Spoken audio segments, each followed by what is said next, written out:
Assalamualaikum warahmatullahi wabarakatuh. Perkenalkan saya Viara Viken dengan NIM 21005320003. Dalam rangka penugasan ujian akhir semester mata kuliah Public Relationship, saya di sini akan menjelaskan dari studi kasus yang tahun kemarin sempat viral, yaitu tentang skandal dari Daihatsu Motor yang berada di Jepang. Akhir tahun 2023 kemarin, dunia otomotif ini dikejutkan dengan skandal dari perusahaan Daihatsu Motor, yaitu perusahaan otomotif yang berada di Jepang, di mana mereka ini melakukan kecurangan, ya ini memanipulasi uji keselamatan mobil pada 88.000 unit mobil, yang diantaranya mobil ini ada Toyota Yaris Active, Toyota Agya.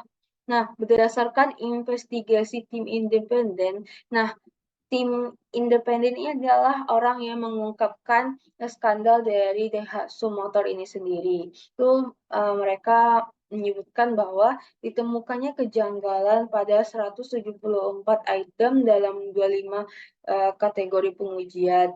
Berdasarkan temuan itu, Daihatsu melakukan pelanggaran pada beberapa faktor. Nah, mereka melakukan pelanggaran ini dikarenakan yang bisa kita ketahui, kalau misalnya di perusahaan di pabrik itu pasti mereka memiliki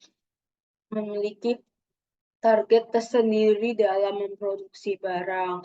Nah, karena Daihatsu ini merupakan uh, perusahaannya yang lumayan ketat, jadi mungkin karena terlalu ketat itu mereka mendapatkan tekanan sehingga mereka melakukan manipulasi agar mempermudah.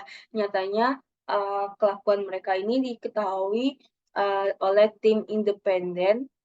Lalu juga kenapa mereka melakukan ini adalah karena kurangnya keahlian para manajemen di Daihatsu Motor Jepang sendiri. Akibat dari skandal ini, Daihatsu mengambil langkah, yaitu menutup distribusi produknya sampai dengan waktu yang tidak ditentukan. Nah, lalu kerugian ini juga Daihatsu memberikan kompensasi kepada pemasok dan perusahaan yang sekiranya itu memang bekerja sama dengan mereka. Apalagi kalau misalnya perusahaan itu, apalagi otomotif, mereka itu banyak bekerja sama dengan perusahaan-perusahaan pemasok, seperti mungkin memasok untuk interior mobil atau untuk kerangka dari mobil tersebut. Lalu dengan dan juga perusahaan kecil-kecil yang memang bekerja sama atau saling menguntungkan lah untuk pihak Daihatsu dan perusahaan ini. Lalu juga pada tanggal 5 Desember 2023 kemarin ini, dari Daihatsu melakukan siaran pers untuk memohon permohonan maaf atas terjadinya skandal ini, dan banyak juga pihak yang dirugikan. Lalu yang kita sama-sama kita tahu kalau di Indonesia ini ada Daihatsu juga. Nah, tanggapan dari Daihatsu Indonesia, mereka bilang kalau semua kendaraan Daihatsu yang diproduksi di Indonesia dan dipasarkan di Indonesia dan lainnya itu tidak memiliki masalah keselamatan seperti yang ada di Jepang ini, karena memang Daihatsu Indonesia ini punya pabriknya sendiri di Indonesia. Jadi memang yang di Jepang itu nggak ada campur tangan, sehingga memang produksinya itu berbeda.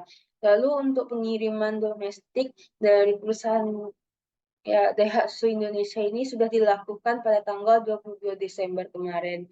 Nah, manajemen isu yang dari kasus ini adalah perusahaan tersebut memberikan melakukan siaran pers untuk mengklarifikasi bahwasannya memang mereka memang melakukan hal itu, dan juga memohon permohonan maaf kepada pihak-pihak yang dirugikan.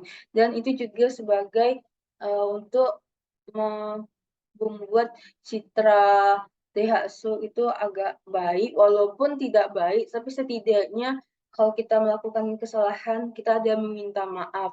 Nah, lalu juga mereka karena banyak pihak yang dirugikan karena hal ini, mereka juga memberikan kompensasi kepada, pemasok dan perusahaan-perusahaan di bawah mereka yang, rugi karena hal ini. Dan juga kan karena kasus di Jepang itu, petinggi-petinggi di Daihatsu itu dirombak lagi sehingga adalah manajemen baru dari Daihatsu. Nah, karena, mereka menganggap bahwasannya manajemen yang kemarin ini buruk, jadi harus diganti.